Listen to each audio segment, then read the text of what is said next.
Okay, hi, and welcome to the Friday Fast Five. My name is Lisa Montai. I am the Technology PD Specialist for Waco ISD, and today we are going to talk about how you can find texts to use in your classroom. And specifically, we're talking today about free text, excuse me, free text that you can use with any grade level, any content that you can use in your classroom. So if you'll give me 1 second, I will start sharing my screen.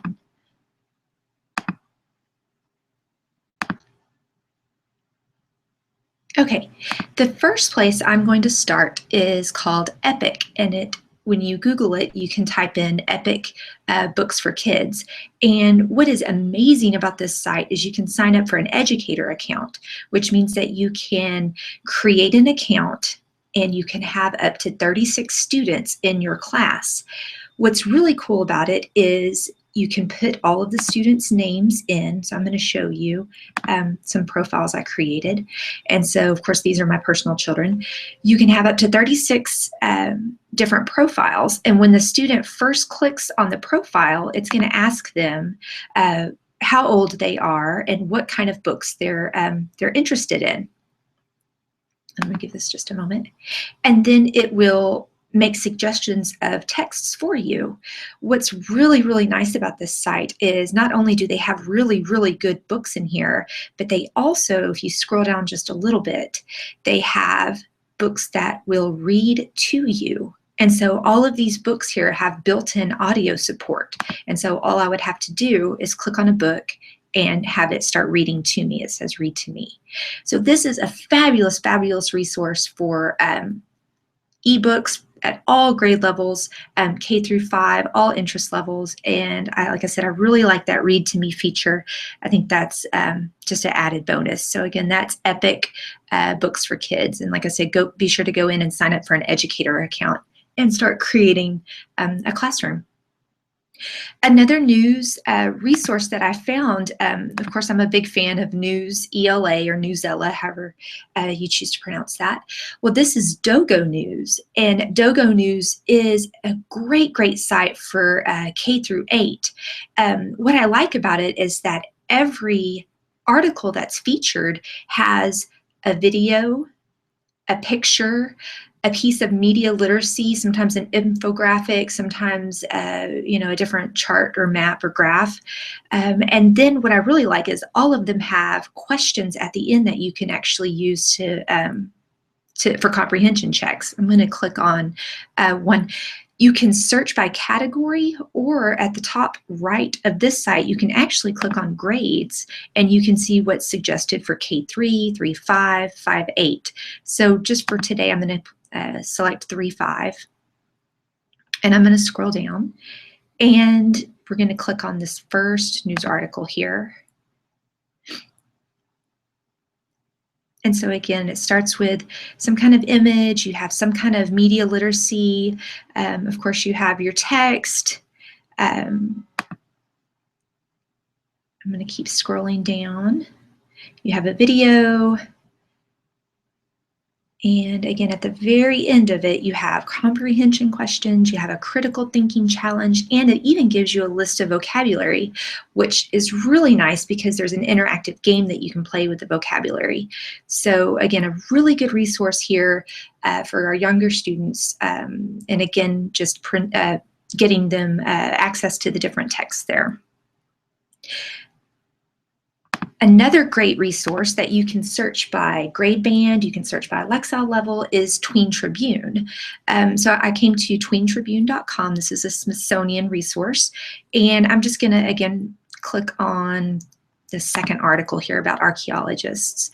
And what I like is you can choose your Lexile level all in the same screen. So again, like I said, I'm not going to be embarrassed if I change the Lexile level.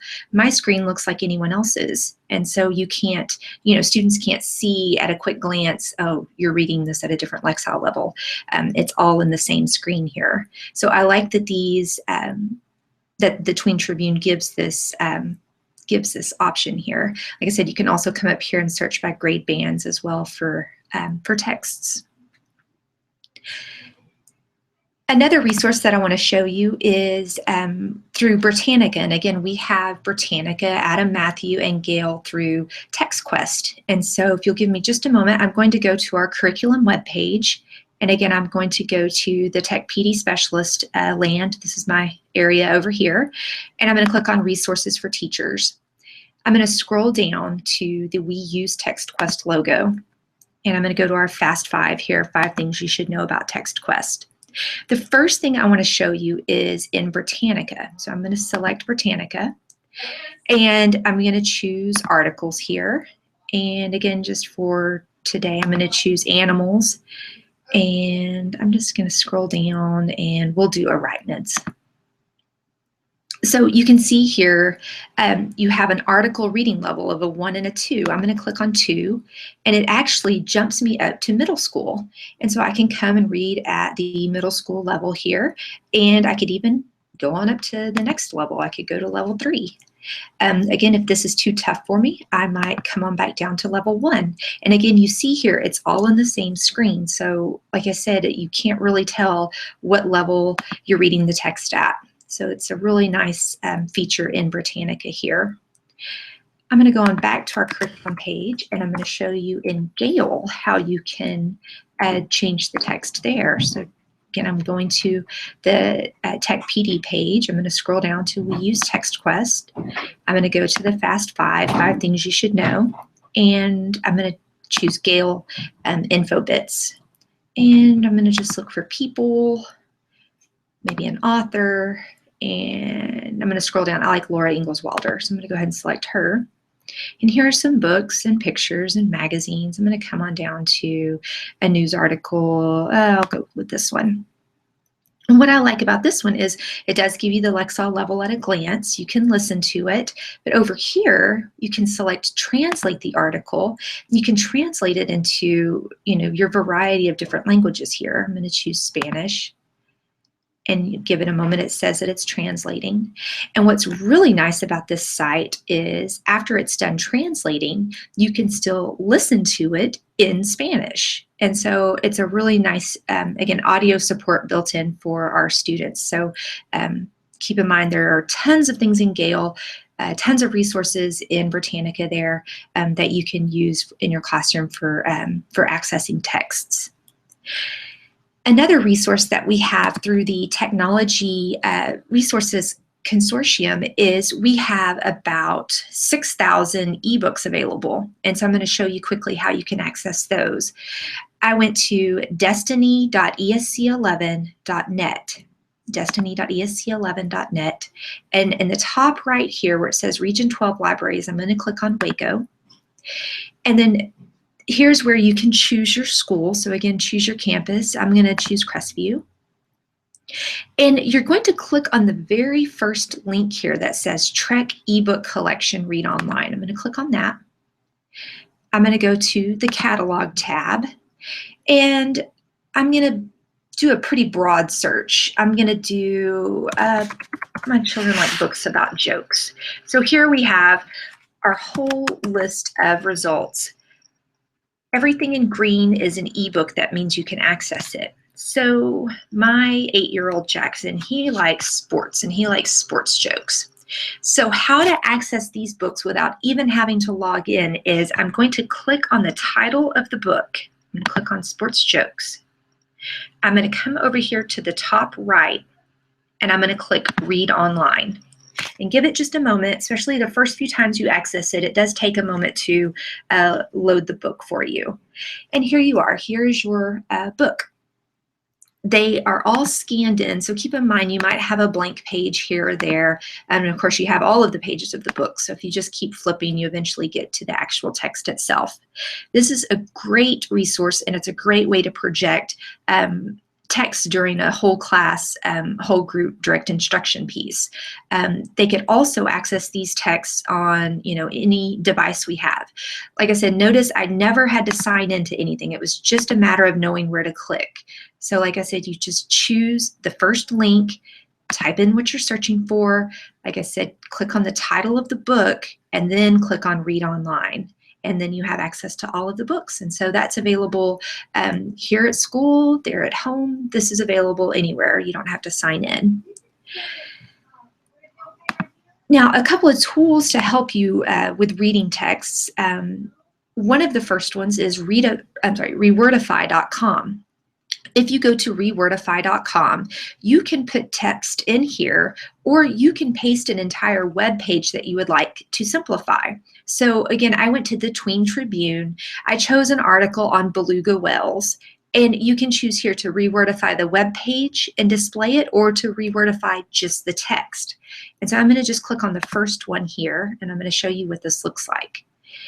And so now they have taken that website and they have rewordified it, and they have made it easier to read. And so it comes in and changes the words highlighted for you. And so if you click on it, you can see the original term there that they used. And so, like I said, this is really nice resource for students who are doing research or are looking at various web pages, and you can tell that they're struggling with the text on the page. Have them go to Rewordify, have them just copy and paste their web page URL in the box, and it will simplify the text for them. This is free and it works on any device, so I really like this resource as well. And the last tool that I wanted to show you is an extension from Google. I'm going to hover over it. You can kind of see my puzzle piece here in the toolbar. It is called Read and Write for Google Chrome. And so you can go to the Chrome Web Store. You can download this extension and load it on your computer or on any of the computers in your classroom. And so what it does is it reads the entire web page for you. So it's going to read, of course, all of the text on the page. So I'm going to scroll down a little bit, and then all I have to do is click on Rewordify, and then you get this really nice bar up here. And so when you hit play, you probably can't hear it, but it is reading the web page for me. And so this is just a nice resource to use in your classroom. And like I said, it's free, and it'll help all of our students. So it's still reading to me. Let me go ahead and stop. I'm going to close that web page. Okay, so those are my tools for this week. Like I said, it was all about where do I find text, and where do I, some of the tools that you can use to differentiate the text for your learners. So that's it. And y'all have a great Friday and a great weekend. And I look forward to hearing from y'all soon. So thanks. Bye.